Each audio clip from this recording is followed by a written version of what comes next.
Welcome to Survive Today. We have a guest with us today who is an expert in urban survival. His name is Fernando, better known as FERFAL, and he lives in Argentina. Fernando is something of a rarity in the survival and preparedness community in that he has lived through what others have only read about. He's lived and is currently living in a post-economic collapse country. He's written an excellent book, Surviving the Economic Collapse, the Modern Survival Manual. He also maintains a blog at ferfal.blogspot.com. That's FERFAL.blogspot.com. And he's launched a brand new website, themodernsurvivalist.com. I've read his book, and I believe that this is a must-read for every American, frankly, every world citizen. I check his blog frequently, and I found this type of valuable information no place else. The world economy is headed for some extremely challenging times ahead, and we need to have a real-life strategy for dealing with the rapidly changing world that we find ourselves in. One thing Fernando has talked about is that life won't necessarily collapse into a Mad Max-type world. Like with Argentina and other collapsed economies, people don't discard all of their modern advances in knowledge and revert to pioneer living. Things get bad, but not everything goes out the window. Like Guatemala or other third world countries, it may be intermittent, but there is power. It may be unreliable, but there is phone service. There's nothing wrong with, and this is an important point, nothing wrong with being ready for everything up to and including Mad Max. But if we don't see total anarchy, we need to be ready for that too. And that will require much different approaches. As an example, if all your preparations have been in battle rifles, camo, and the like, you may not be ready for a collapsed but more civilized society. Let's face it, you may end up arrested by authorities and end up in a FEMA camp. If you're walking around in your BDUs carrying your AR around before it's come to all that. There may well be a time for the AR and tac vest. I own some of that stuff myself. But you also need less conspicuous urban citizen garb and a concealable weapon or two. With time running short, and since the average person has finite resources, we need to be smart about what we focus on. That's why we wanted to have Fernando with us today to give us the benefit of his first-hand experience. Fernando, welcome. Hi, how are you doing? We're doing good. It's a little bit cold here. How's the weather there in Argentina? It's awfully hot over here, so... Kind of wish I was there it's instead a bit of a here. contrast. Yeah, they're getting it pretty bad up in Boston, but here in Chicago it's not as bad. But it's cold. But we'll survive it, no pun intended. When I started seeing it's not that much of a problem. Yeah, you know, one of the things I noticed when I started into this whole search, I started seeing signs in the economy and things were looking crazy. And I found a wide range of topics on the internet like SHTF, urban survival, bushcraft, WROL, hyperinflation. It just seemed like an endless range of topics. And every one of them seemed like it had a different approach. And after a long time digesting this information, I started to see that a more moderate approach was needed. From someone who's lived it and come through it, can you tell us about your approach? Yeah, the thing is that a lot of that isn't of much use during situations like the ones that is currently going on in USA and what may come in the future as well. And what happens is that there's an idea of what survival represents. People usually relate that with bushcraft, as you said before, or maybe nuclear, biological, and chemical warfare. That's some of the most common conceptions regarding survival and survivalism. And that's completely understandable given the prior history in the USA, right, with the Cuban Missile Crisis and that kind of concern. The thing is that a collapsed economy, a country that has gone through an economic collapse, is a different creature entirely. You have most of the services you're already used to, but things work differently. As you know, we're talking right now, not using my computer because I don't have power right now, so I have my landline, and that's what we're using. So you get used to things working, but not working as they're supposed to, or not working as well as they should. A good example is something that I did recently is installing a voltage elevator, which is something that compensates for poor power, dirty power, as it's sometimes called. Because here we use 220 volts, but we usually get around 180, 170, and some of the appliances don't work well. And I think that's a good metaphor in some way of the situation. You have things, you pay for them, but they're not working as they're supposed to. Yeah, there's a lot of guys, I subscribe to a lot of different YouTube channels with people that are into survival and people that are into the economic collapse, more of a financial approach. And it seems like there's several camps. You've got the people that are hardcore survivalists and people that, you know, they're prepared for, you know, total collapse of everything, including without the rule of law, you know, roaming bands of, you know, people, gangs trying to take advantage of the situation. Now, I know reading your book that some of that stuff happens, like in the outlying areas. Can you talk about some of the things that happen to people in rural areas versus being in the city? Well, we all suffer crime almost on equal terms. I mean, we have different problems, but the crime problem is widespread. The thing is, something you mentioned before is about being prepared for the worst possible case, the Mad Max scenario. The problem with some of that is that if you're preparing for that, you're not really preparing for the in-between situation, right? If you're preparing for getting your load-bearing vest on and walking around the wastelands and shooting stuff at that kind of thing that some people do take seriously and think that's about to happen, then they're not really preparing for what is much more likely. So it's good to have, I think it's usually something that you see on all walks of life. Being moderate and being reasonable is usually the best approach, and this is no different. So I think there's a very big difference between preparing for what is very likely to happen than preparing for something that is very unlikely to happen.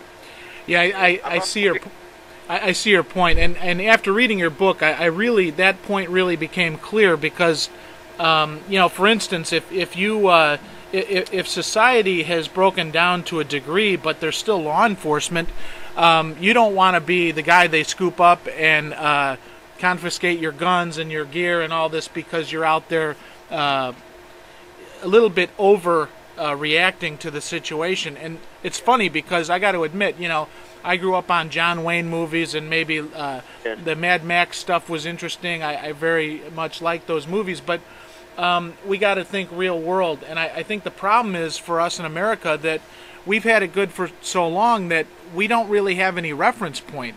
And so naturally, people start to gravitate towards what they can relate to, and yet that's so true. That stuff is not necessarily going to help us in a SHTF situation. And SHTF might be, like I heard you were talking about at one point, I don't know if it was on your blog or in the book, that you referred to a woman that she was killed in her own home because the guy next door was a sexual predator, and she didn't have a gun, and you know, that kind of thing could happen even without the shit hitting the fan.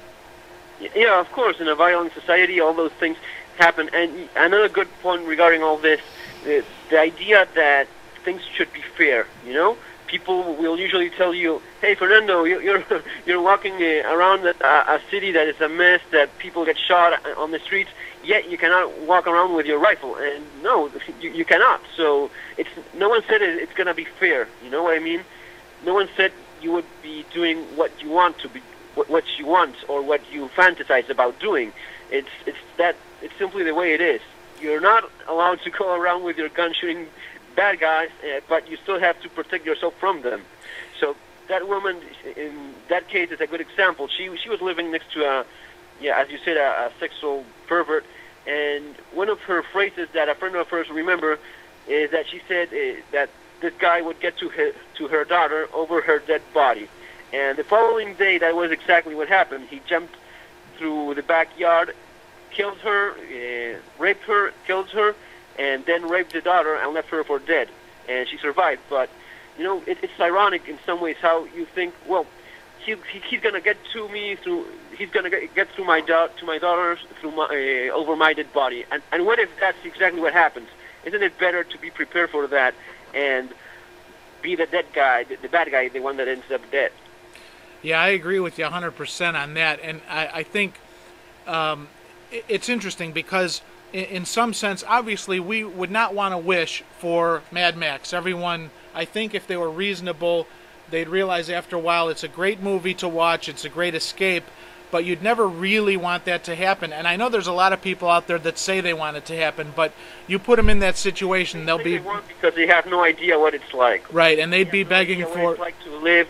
Yeah, they don't have an idea of what it's like to be always with fear of getting hurt when you leave your house, when you're on the streets, always being scared of your own safety, of your wife's safety, your family.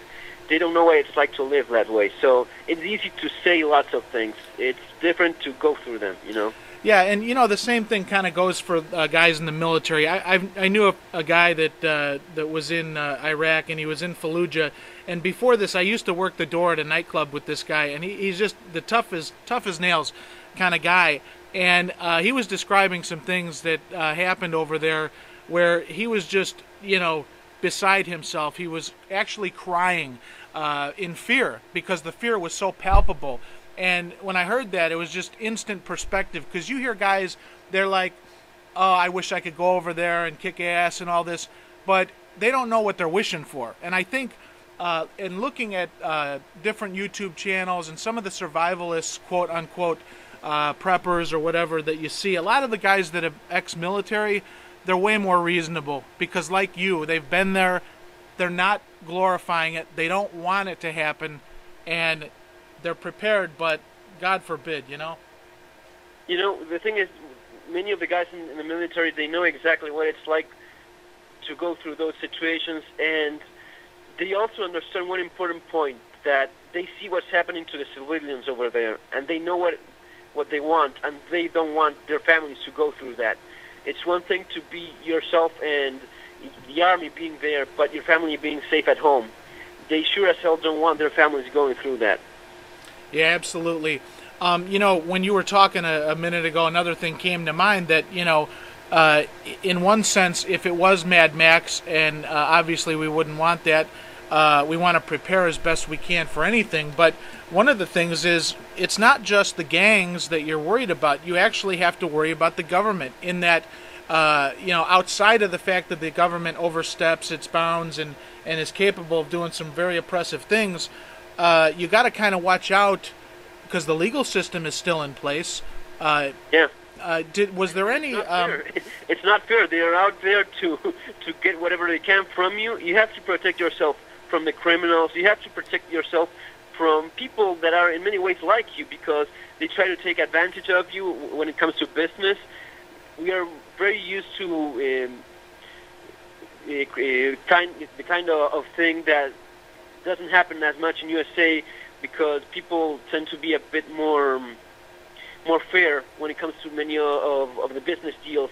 Here, you're always worried about people messing with you, taking advantage of you when it comes to people that sometimes you've known for a long time, but they're through a rough spot, economically speaking, so they do desperate things you never thought they would be capable of. So you have people to worry about, you have criminals, you have the government that is trying to take advantage of the middle class that is left in the country, because usually the elites, those that have lots of money, they're well protected. And they are, in many ways, participants and partners with those in power. So who's the easy victim? Well, the guy that is completely poor and has nothing, he hasn't got anything worth stealing from him. So they target specifically the middle class, you know, and that's the kind of thing you live with, always worrying about everyone trying to take what little you have away from you. Yeah, I noticed that another kind of pearl of wisdom from your book was that the middle class was wiped out, and that's very likely going to happen here. can you tell us a little bit about what Argentina was like before the collapse? Because I think one of the biggest problems I have in talking to friends, and I really am concerned, I want to get the word out to people, but I also, I mean, I really don't care what they think. You know, I don't want to look like a maniac or an insane person. But then again, I think it's more important. If they think I'm crazy, so be it. I still want to alert them to what I see.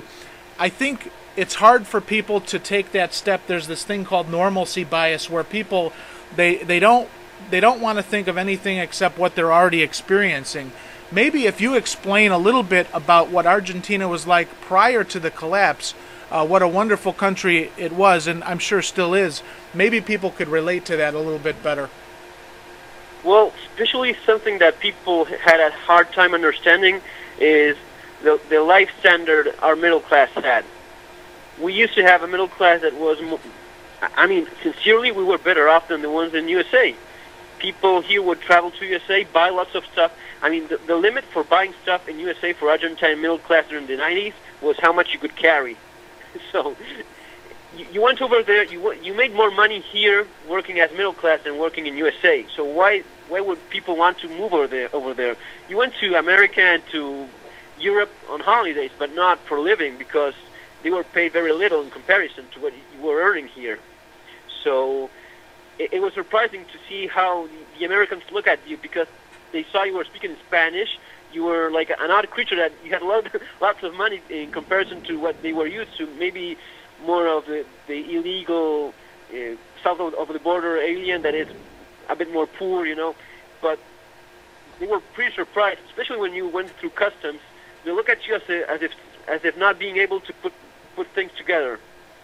Yeah, how is this possible? Right? Yeah. How is this possible that this guy, he's from, where is it? Argentina? Where's that? And he's coming here throwing thousands of dollars as if nothing. Well, if you were making $10,000 a month as middle-class worker in Argentina, why wouldn't you? And all of that started changing pretty quick, and in a matter of a couple of years, most of that middle class was wiped out and became poor. So some of them that managed to survive and especially adapt financially, because, you know, the finances, the way you manage to survive in terms of your business succeeding in these times, that's of critical importance, because that's going to be making the difference between being poor or staying in middle class or staying above middle class. There's people that make lots of money with these situations as well. Yeah, you know, about that as well.